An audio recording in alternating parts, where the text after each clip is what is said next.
In this video, I'm going to explain why sports and entertainment contracts require special scrutiny and how to spot the red flags buried inside them. And by the end of this video, you will learn exactly what to look for so you or someone you care about never signs away their future without knowing their true cost. I'm Santiago Cueto, board-certified international business law expert and best-selling author based right here in Miami, Florida. Look, I've spent years helping clients get through high-stake deals across borders, and I can tell you the contracts in sports and entertainment are some of the most complex and dangerous agreements you'll ever encounter. You heard the story before. A 22-year-old athlete signs a multi-million-dollar deal. 5 years later, he's broke. Not because he spent recklessly, but because the contract was designed to take everything from him before he ever understood what he signed. And this happens more often than you think. And it doesn't just happen in sports. It happens in music. It happens in film. And it happens in modeling. It happens in every corner of the entertainment industry.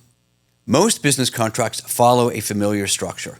There's an offer, there's an acceptance, and there's consideration. The terms are relatively straightforward. You provide a service, you get paid. You're done.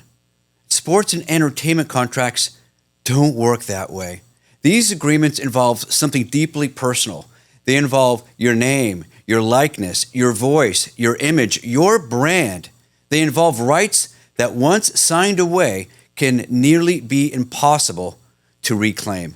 Think about that for a moment. In a typical business deal, you might be selling a product or licensing a piece of software. If the deal goes bad, you can pivot. You can find a new buyer, you can adjust. But when a recording artist signs away their master recordings, those are gone. When an athlete grants exclusive licensing rights to their name and image, they've handed over a piece of their identity. That's what makes these contracts fundamentally different from anything else in commercial law. And there's another layer to this. The power imbalance is enormous. On one side, you have a young athlete or performer who may have never read a legal document before in their life. But on the other side, you have a corporation with an army of lawyers who drafted every single clause to favor their interests. The playing field isn't level. It's not even close. And here's what makes it worse: the timing. These contracts often arrive at the most emotional moment in a person's career. You just got drafted. You just got offered a record deal. You just landed a role. Your adrenaline is pumping, and everyone around you is celebrating. The last thing you want to do is slow down and read 40 pages of legal language. But that is the exact moment when you are most vulnerable. Let's get into the red flags. The first one I always look at is the term of the contract. How long does this agreement last? In entertainment, I've seen contracts that lock talent into deals for 7, 10, even 15 years. That is a staggering amount of time to be locked into a contract. When a 19-year-old musician signs a 10-year recording contract, they are binding themselves through some of the most important years of their career. They are giving up leverage at the exact moment their market value is likely to skyrocket. You also need to watch for automatic renewal clauses. These are provisions that extend the contract unless you take specific action by a specific date. Miss that window and you've locked in for another cycle.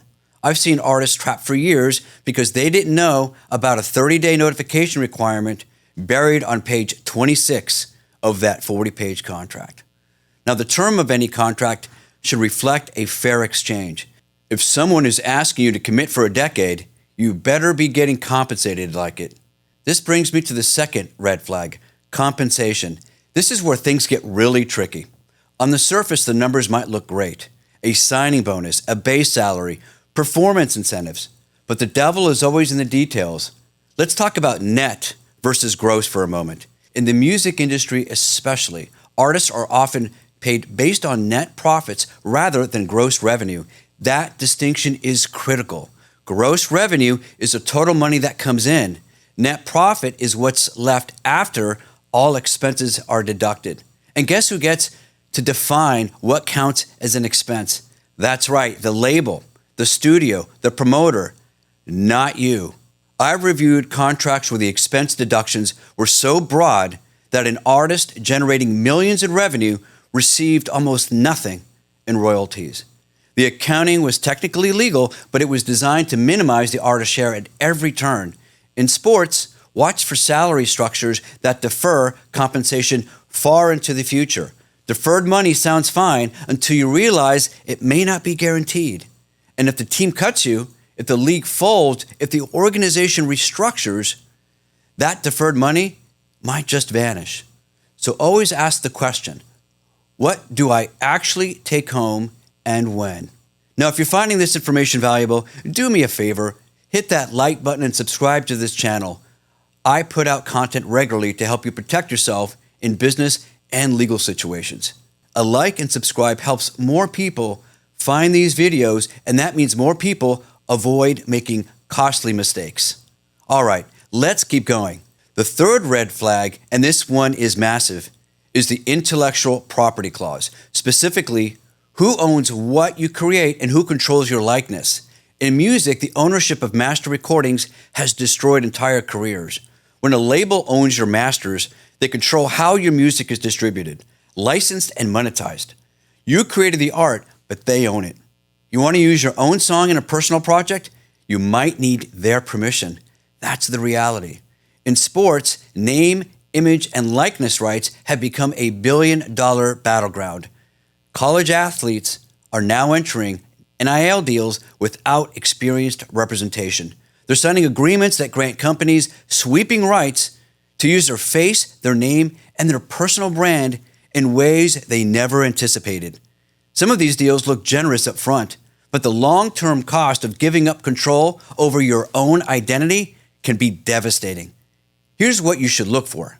Does the contract grant exclusive rights to your likeness? Does it extend beyond the term of the agreement? Are there limitations on how your image can be used? If the contract gives the other party a blanket license to use your name and likeness in perpetuity, meaning forever, that is a massive red flag. Your identity is your most valuable asset. Guard it fiercely. Red flag number 4 is the restrictive covenant. These include non-compete clauses, exclusivity agreements, and restrictions on outside activities. A non-compete in a sports contract might prevent an athlete from participating in certain events, endorsing competing brands, or even engaging in recreational activities that the team considers risky. I've seen contracts that prohibit athletes from skiing, riding motorcycles, or playing pickup basketball. That's not just a legal restriction, that's a lifestyle restriction, and it's enforceable. In entertainment, exclusivity clauses can prevent an artist from recording with other labels, appearing on other platforms, or collaborating with other creators. If you're an up-and-coming artist and you sign an exclusive deal with a label that doesn't promote your work, you could be stuck in limbo. You can't release music elsewhere, and they're not releasing your music either. You're just frozen. So always negotiate the scope of the restrictive covenants. Push for narrow definitions, push for time limits, and push for geographic limits. The broader the restriction, the more it costs you. The 5th red flag is the termination clause, or more accurately, the lack of one. Every contract should clearly define how and when either party can exit the agreement. But in sports and entertainment, termination clauses are often heavily one-sided. The team or the label can terminate for a long list of reasons. The athlete or the artist, well, their options are far more limited. Look for morality clauses. These give the other party the right to terminate the agreement and sometimes claw back compensation based on behavior they consider damaging to their brand. The problem is that damaging behavior is often loosely defined. A social media post, a public statement, a personal life event that generates negative press. These clauses give corporations enormous power over your personal life. Also examine what happens to your rights after termination. Do you get back your intellectual property? Do your likeness rights revert to you? Or does the other party retain those rights even after the relationship ends? This is one of the most overlooked areas in contract review, and it can have consequences that last decades. Now, I want to talk about something else that ties all of this together: representation. The single biggest mistake I see in sports and entertainment is people signing contracts without independent legal counsel. Not an agent, not a manager, not a family member who went to law school. An independent attorney who specializes in these types of agreements. Agents and managers have their own financial incentives. Their commission is based on getting the deal done. A bigger deal means getting a bigger commission. That doesn't make them adversaries, but it does mean their interests and your interests are not always perfectly aligned. An independent attorney's job is to protect you, period. They review the contract with one question in mind: is this deal good for my client? They identify the red flags that I've been talking about. They negotiate better terms, and they explain the long-term legal consequences of every single provision.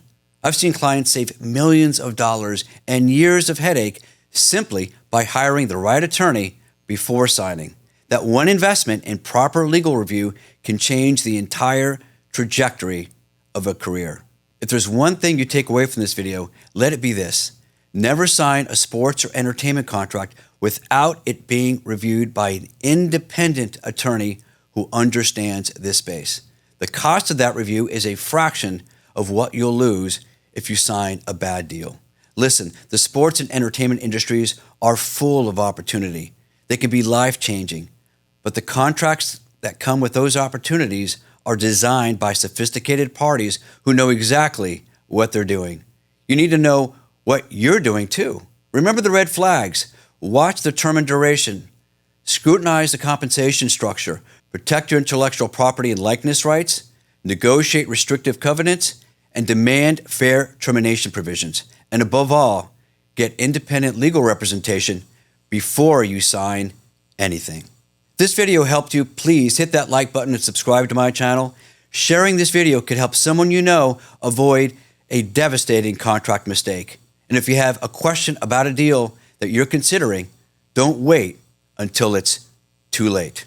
I'm Santiago Cueto, your Florida business attorney. Be sure to watch more of my videos right here.